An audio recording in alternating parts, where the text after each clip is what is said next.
నమస్తే మోసుకుమరి చంద్రబాబు నాయుడు గారిని జగన్మోహన్ రెడ్డి గారిని కడిగి పారేశారట ఆయన ప్రెస్ మీట్ ద్వారా. ఇది సాక్షి పేపర్ హైలైట్ చేసినటువంటి పరిస్థితులు అయితే ఉన్నాయి. ఏం హైలైట్ చేసిందో ఆ హైలైట్లు చూద్దాం. ఎవరిది గన్ కల్చరు, ఎవరిది హత్యా రాజకీయాలు. చంద్రబాబును కడిగి పారేసిన వైఎస్ జగన్. మా కుటుంబంలో ముగ్గురిని కోల్పోయాం.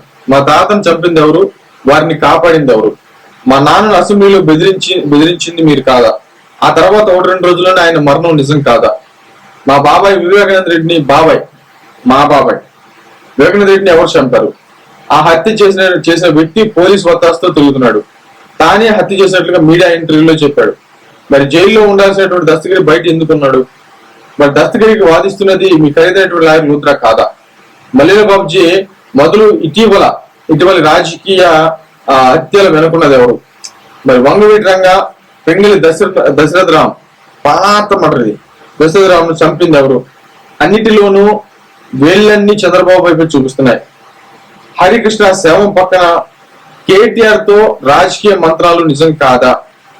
చెప్పండి, ఎవరివి హత్య రాజకీయాలు అనేటువంటి విధంగా ఆయన ప్రశ్నించారు. దీనికి వాళ్ళు ఇచ్చినటువంటి కౌంటర్ ఎవరు? టీడీపీ సంబంధించిన వాళ్ళు కానీ లేకపోతే సోషల్ మీడియా ఇచ్చినటువంటి కౌంటర్ ఏంటంటే, మా కుటుంబంలో ఇది పెద్ద సబ్జెక్టు కానీ సింపుల్ గా చెప్తాం. మా కుటుంబంలో ముగ్గురిని కోల్పోయాము అని అంటే, రాజారెడ్డి గారు పెద్ద ఫ్యాక్షనిస్ట్ అనేటువంటి విధానం ఉంది కాబట్టి ఆయన మామూలుగా ఆయన రాజకీయం అంటే ఈయన అంటుంటారు కదా, ఆయన అంటే రాజారెడ్డి రాజ్యాంగం అని చెప్పేసి అంటుంటారు కదా, జగన్మోహన్ రెడ్డి గారి అదే విధానం అని చెప్పేసి అంటుంటారు కదా, దాన్ని తెర మీద చేయడం ప్రయత్నం చేస్తున్నారు. ఇప్పుడు మామూలుగా రాజశేఖర రెడ్డి గారి మరణం అని అంటే, రాజశేఖర రెడ్డి గారి విషయంలో శవాన్ని పక్కన పెట్టుకుని రాజకీయం చేసింది, సంతకాల సేకరణ కోసం ప్రయత్నించింది, ముఖ్యమంత్రి అవడానికి ప్రయత్నించినటువంటి సాక్ష్యాధారాలతో అందరూ చెప్పారు. ఆ టైంలో డైరెక్ట్ గా చిరంజీవి గారి దగ్గరకు నా దగ్గరికి వచ్చారు, శవం అక్కడే ఉంది నా దగ్గరికి వచ్చారు అడగడానికి అని చెప్పేసి చిరంజీవి గారు, అదేవిధంగా కొంతమంది నాయకులు, ఆ బట్టి విక్రమార్కులు, కాంగ్రెస్ తెలంగాణ నాయకులు వీళ్ళందరూ కూడా సాక్షి చెప్పినటువంటి పరిస్థితులు అయితే ఉన్నాయి. చాలా వీడియోలు ఉన్నాయి, కామెంట్ చేసుకోండి. అటు పక్కన శవం ఉంది కానీ జగన్మోహన్ రెడ్డి గారి సంతకాల కోసం మా దగ్గరికి పంపించారు. కొంతమందికి అయితే మాకు తెలియదు కానీ తర్వాత తెలిసింది మాకు విషయము ఎందుకు అనేది. అంటే వీళ్ళకి చేస్తున్నారేమో, జగన్మోహన్ రెడ్డి గారికి తెలియదేమో అనుకున్నాం అప్పుడు, కానీ మాకు తర్వాత తెలిసింది ఆయనకు తెలుసు అని ఇట్లాగే చాలా మంది సాక్షి చెప్పినటువంటి పరిస్థితులు అయితే ఉన్నాయి. ప్లస్ అది కూడా కాకుండా రాజశేఖర రెడ్డి గారు రిలయన్స్ కి సంబంధం ఉంది, ఆయన వాళ్ళే చేయించారనేటువంటి విధంగా దాన్ని ప్రాపగాండా చేశారు. చేసిన తర్వాత అధికారంలోకి వచ్చిన తర్వాత జగన్మోహన్ రెడ్డి గారు ఏం చేశారు? ఆయన్ని పిలిచి ఆయన చెప్పినటువంటి రిలయన్స్ అధినేతలు పిలిచి ఆయన చెప్పినటువంటి క్యాండిడేట్ కి ఎంపీ సీట్ ఇచ్చినట్టు, రాజ్యసభ సీట్ ఇచ్చినటువంటి పరిస్థితులు అయితే ఉన్నాయి. మరి అప్పుడు ఏమైపోయింది మీది అంటే, విజయమ్మ గారు కూడా ఇది కొంచెం డౌన్ అవుతుంది పార్టీ అన్నప్పుడల్లా ఆయన ఎవరో చంపేశారు అంటే రాజశేఖర రెడ్డి గారిని చంపేశారు అనేటువంటి విధంగా వీళ్ళు ఎన్నిసార్లు ప్రస్తావించారు. ఆ తర్వాత దాన్ని రాజకీయంగా ఎలా వాడుకున్నారు. అధికారంలోకి వచ్చిన తర్వాత ఆ ఊసే లేదు. అధికారం లేనప్పుడు మాత్రం ఆయన చంపారు, ఆయన మరణం మీద మాకు అనుమానాలు ఉన్నాయనేటువంటి విధంగా మాట్లాడతారు.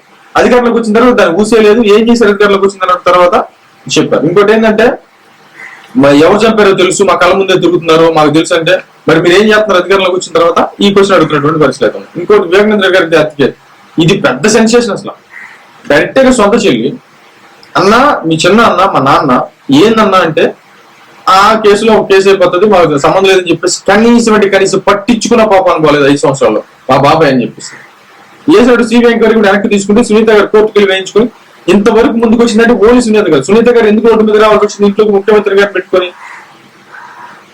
మరి దానికి సమాధానం చెప్పాలి. అంటే హత్య కేసుకు సంబంధించి ముందు గుండెపోటుగా వేసిందే సాక్ష్యాలు కదా, గుండెపోటు అని చెప్పిందే వైసీపీకి సంబంధించిన నాయకులు కదా. జగన్మోహన్ రెడ్డి గారు ఎప్పుడుదో వచ్చారు. జగన్మోహన్ రెడ్డి ఆ రోజు జగన్మోహన్ రెడ్డి గారు ఆ కారులో ట్రావెల్ చేసి పులివెందులు వచ్చేటువంటి క్రమంలో డ్రైవ్ చేసిన డ్రైవర్ కూడా ఇప్పుడు బ్రతికేడు, చచ్చిపోయి ఉన్నాడు.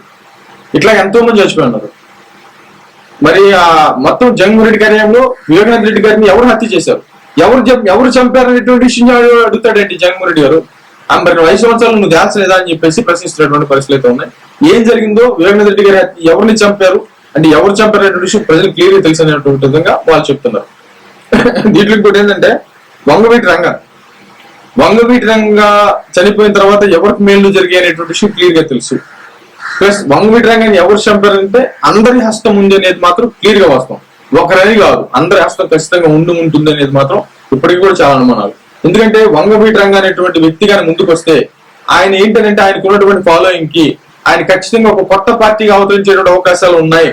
కాబట్టి రాబోయేటువంటి రోజుల్లో మనకి ఇంకా ఏంటంటే ఈయన ప్రత్యర్థి అయిపోతాడు, ఇది పార్టీ అయిపోతుంది, రాజకీయాలు నమ్ముకున్నటువంటి మన భవిష్యత్తు నాశనం అయిపోతుంది అనేటువంటి విధంగా తలాపాపం తిలాపిలికడు అని చెప్పేసి అందరు చేస్తేనే మొత్తం వంగవీటి రంగ ఖచ్చితంగా సీఎం అయ్యాడు. వంగవీటి రంగ మర్డర్ జరిగింది అనేది మాత్రం క్లియర్ గా వాస్తవం. ఇది చాలా మంది చెప్తున్నారు ఇప్పటికీ చాలా మంది మాట్లాడారు. ఇంక పెంగళ దశరథరామ్ అంటే ఇక చెప్పేది ఇప్పుడు అసలు ఆయన్ని కూడా ఇప్పుడు తీసుకొచ్చారనంటే ఆసామాషిగా జగన్మోహన్ రెడ్డి బాగా లోతుగా వెళ్తున్నారు. ఆయన ఏంటంటే ఇంతకుముందు పత్రిక రాసేవాడు, ఆ పత్రిక నడిపేవాడు అనమాట. పచ్చి బూతులు రాసేవాళ్ళు, ఎల్లని ఉమ్మని దెమ్మని డైరెక్ట్ రాసేసేవాళ్ళు. బట్ ఆ టైంలో ఆయన్ని నరికి చెప్పారు దశరథరామ్ గారు, పెంగళ దశరథరామ్ గారు. పెంగళ దశరథరామ్ హత్య అంటే అప్పట్లో బాగా సెన్సేషన్ అనమాట. కాబట్టి దాని వెనక ఎవరున్నారు ఇటువంటి విషయం కూడా ఎవరికి తెలియదు. దశరథరామ్ కానీ, లేకపోతే వివేకానంద రెడ్డి గారు కానీ, రాజశేఖర రెడ్డి గారు కానీ, లేకపోతే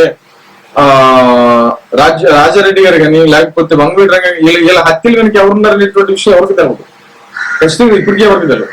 ఒకరి మీద ఒకరు తోసేసుకుంటే రాజకీయాలు చేసుకుంటూనే ఉన్నారు ఇన్ని దశాబ్దాల నుంచి. ఆ తరాలు పోయినాయి. ఇప్పుడు రాజశేఖర రెడ్డి గారు, ఎన్టీఆర్ గారు వాళ్ళంతా ఆ తరాలన్నీ పోయినాయి. మళ్ళీ ఇప్పుడున్నటువంటి తరాలు కూడా ఆ మటర్ల గురించి, దశరథరాము, రంగ వీళ్ళందరి గురించి మళ్ళీ తెర మీద తీసుకొచ్చి మళ్ళీ రాజకీయాలు చేసుకున్నటువంటి దౌర్భాగ్య పరిస్థితులు మనం ఉన్నాం. కానీ దోషులు ఎవరికి ఇంతవరకు శిక్ష పడలేదు. కానీ చనిపోయేటువంటి వాళ్ళు అత్యంత క్రూరంగా చచ్చిపోయినది మాత్రం ఖచ్చితంగా వాస్తవం. కానీ ఎవరికి శిక్షలు పడలేదు. మరి అదే ఇది ఇక్కడ వింత, రాజకీయ వింత. ఇప్పుడు మళ్ళీ ఎవరైతే రాజశేఖర రెడ్డి గారిని చంపారని చెప్పేసి అనుమానాలు ఉండి పెద్ద గోళ చేశారో వాళ్ళ ఇంటికి పిలిచి భోజనం పెట్టి వాళ్ళు అడిగినటువంటి వాళ్ళకి సీట్ ఇచ్చినటువంటి జగన్మోహన్ రెడ్డి గారు సొంత బాబాయ్ చచ్చిపోతే 5 సంవత్సరాలు పట్టించుకోకుండా సునీత గారిని రోడ్డు మీద, అంటే చెల్లెల్ని రోడ్డు మీద వదిలేసినటువంటి జగన్మోహన్ రెడ్డి గారు ఈ రోజు వీటి గురించి మాట్లాడుతున్నారంటే ఆశ్చర్యంగా ఉందనేటువంటి విధంగా చాలా మంది ముక్కులు వెళ్ళేసుకుంటున్నారంటే అతిశయక్తం కాదు. మర్యాద చూడు.